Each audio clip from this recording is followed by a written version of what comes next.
Hey guys, November 1 Sierra here, and today we're going to be talking about the SIG ProForce MCX AEG with the VFC Avalon Gearbox. Without further ado, let's get into this beautiful gun. So we're going to open the box here and see what contents are inside. So when opening the box, the first thing I notice is a manual and a standard speed loader. Your manual is going to go over your battery compartment, how to get it open, your hop up, and basic functions of the gun. You have the gun itself wrapped in plastic. It did say it came with a M100 spring and a mid cap, so we're going to go ahead and remove the foam padding here and see if there's anything else in the box. And under that box there we have the M100 spring to go ahead and lower your FPS just in case you go to play CQB. And you have a plastic mid-cap magazine. It is nice to see companies putting mid-caps inside of their boxes because a lot more people are transitioning to mid-caps. So we're going to check to see if there's anything else, and there is not. So let's go ahead and review the contents of the box. So going over the contents of the box, you have your mid-cap, your M100 spring, a speed loader, a manual, and the gun itself. So going into the gun here, we have the orange flash hider, which is made of metal, your metal rail, your metal upper receiver, your metal lower receiver, you have your SIG trademarks, you have a plastic pistol grip, and a 3-positioning collapsible stock. There are 3 points on the gun which the sling can attach to if you have the quick detach accessory. Flipping it to the other side here, your hop up is exposed by the charging handle. It is a rotary hop up. Pressing the bolt catch will bring your charging handle forward, but you will have to give it an extra push for it does not go all the way forward. You have your ambidextrous select fire switch and mag release. You have your quick detach sling points on this side as well. So we're going to go into the magazine compatibility test, starting with the EPM magazine, the Dytac hexagon magazine, the PMag magazine, the Avengers mid-cap, the KWA 120, the G&G 180, the Mag brand mid-cap, and the mid-cap that came with the gun. So we're starting off with the EPM magazine. When putting it in the gun, there's a nice smooth click. It drops out of the gun when released. It will feed. Moving into the Dytac hexagon mid-cap. Clicks into the gun just fine, but there is wobble, quite a bit wobble actually. And when releasing out of the gun, it needs a little bit of assistance, but overall it will feed. Then we have the Magpul mid-cap. Putting it in the gun, clicks in just fine. A little bit of wobble, nothing to worry about. Falls right out upon release. Overall, it will feed. Now we have the Avengers mid-cap.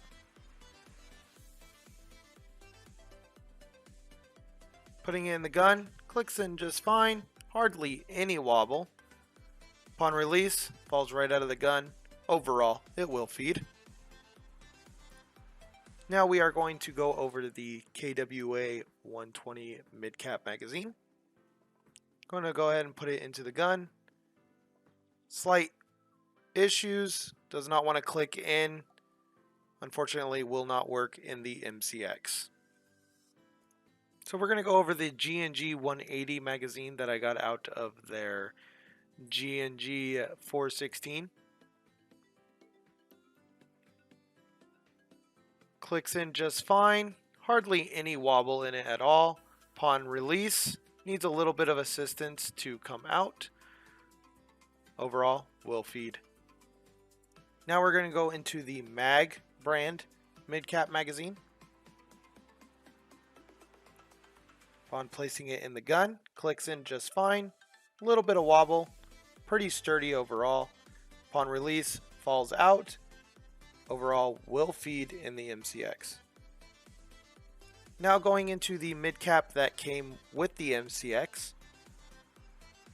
Upon putting it in, there is a slight problem. Did not want to click in, fell right out Finally, it clicked into place. A little bit of wobble, falls out upon release. Overall, I would be very careful with this mid cap.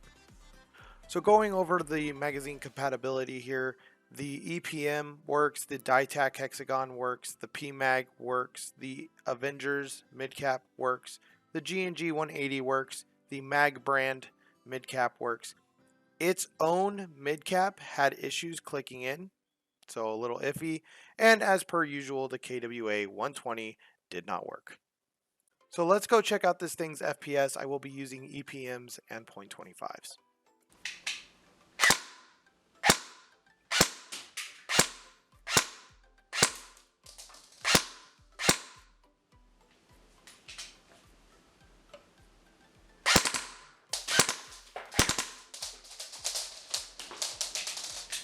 So as you guys could see there, the FPS was about 346 to 362. I'm not sure why there was such a depression down to 346. There might be an issue with the gun. I haven't gone over that yet. But it's sitting at about 1.39 joules, sometimes jumping up to the 1.61, 1.62 joule area. So just be cautious with that. That is with the M120 in there. But as you guys can see with the foam plate here, this thing shoots hard. So going over accessing the battery compartment, you're going to go to this bolt here. I recommend a small screwdriver, maybe even an Allen key. Go ahead and place it over that bolt. Give it a light tap and it will extract. Go ahead and pull on the bolt outwards until it clicks. It will not come all the way out. After it clicks, go ahead and pull your rail forward off the gun. You have accessed your battery compartment. So to close the battery compartment, go ahead and take your rail, slide it over the barrel, and slide it towards the upper receiver. Make sure it lines up. Push your bolt back down into place. Sometimes it can take a little effort. And you have secured your battery compartment. So going over the 3 positioning collapsible stock, it's like any other. You push the button and you pull to the selected position that you want, or push the button and push it all the way down. Now the issue that I have ran into is the ring here that you attach a sling to gets stuck in this position. When you push the stock in, as you can see, it has issues and causes the stock from collapsing all the way, and the ring gets stuck. So just a fair warning, make sure the ring is always down when collapsing the stock. And that was the overview of the ProForce MCX by SIG. As you can see, this gun is very beautiful detailed. There are very minor issues if you really even want to consider those as issues. The one thing I will say about this gun is doing a replacement outer barrel is an absolute pain. I thought just getting an outer barrel, I'd be able to just swap the barrel and go. That was not the case.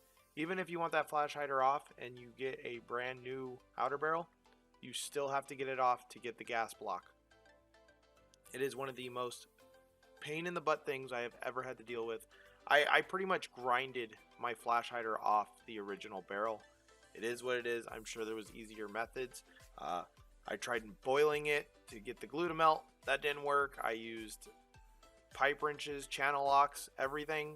It just would not go, so I finally just grinded it off and got it off. So with the MCX, you get the VFC Avalon Gearbox, which everyone loves, and that comes with improved bearings, a quick change spring system, a built-in MOSFET, and a high torque motor.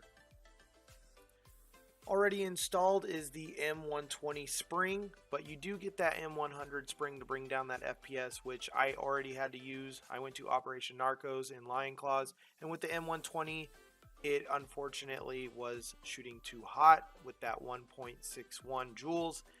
So I put in the M100 and it was a huge drop. I went all the way down to 0.97. So maybe an M110 would be perfect for this gun, but each to their own. I know the usual is about 1.55 joules for ops. So just keep that in mind when taking this gun out to the field, guys. So yeah, the MCX, I mean, this gun, in my opinion, is beautiful. I had the black one before this, and I sold it off because I was looking at attachments, you know, to get different rails, to get different stocks, you're looking at a very costly investment for this gun. But when I got rid of it, I felt like literally a piece of me had left because I love the gun so much. I mean, I took the gun to an op and I was getting in and out of vehicles, and just that collapsible stock, even though it got caught on that D-ring, it wasn't a huge deal, but it was just compatible. I was able to just fold it down real quick, get into a vehicle and go. Yeah, I honestly, now that I have the tan version, I want to have the black version as well to have both. But overall, guys, this gun, I would totally recommend it. The price used to be a while back before our shipping delays that we're having in our current economy issues was around $389, and now it is up to $440. This gun will go on sale every once in a while for about $380, which is exactly why I picked up the tan one. It was around Black Friday that I picked it up. So I'm just going to kind of go on a little rant here about the issues that I do have with the gun. Attaching some M-LOK accessories can be quite difficult because they don't always line up. The rail design is a little awkward, but overall I got everything to fit on there. It fits nice and well, looks really good. My second complaint is we are in 2021 and a $440 gun by SIG with a VFC Avalon Gearbox. Why do I still have Tamiya connectors for my battery? Just saying, it should have been Dean's. Lastly, I'm just going to go over the stock. The ring getting in the way, it's not really a big deal, but it can cause issues if you're in a hurry. Pushing down that button and trying to push the stock down towards the gun, I have noticed the stock can be a little stubborn.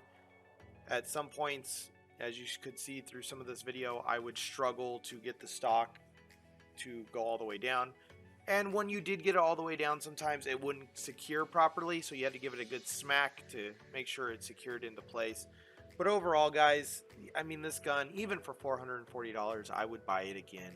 But with that being said, there is another gun on the rise.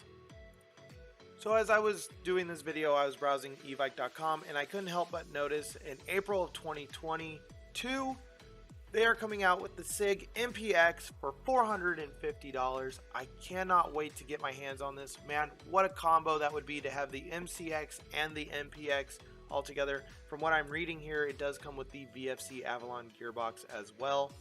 Looking at it, I'm excited. I'm going to wonder if parts are interchangeable between the two.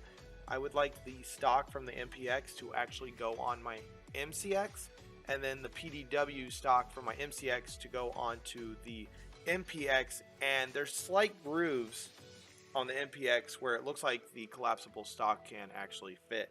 So I'm excited for that. I can't wait to get my hands on that and review it for you guys. Guys, again, thank you for tuning in, watching this review. If you guys have any questions at all, please feel free to ask me down in the comments. I try to get back to you guys as much as possible. My work has picked up. My hours have become crazy, so I pretty much come home, sleep, and go back to work, which is why my videos have somewhat slowed down. But otherwise, guys, I will try to get back to you guys as soon as possible. And thank you again. Until next time, November 1, Sierra out.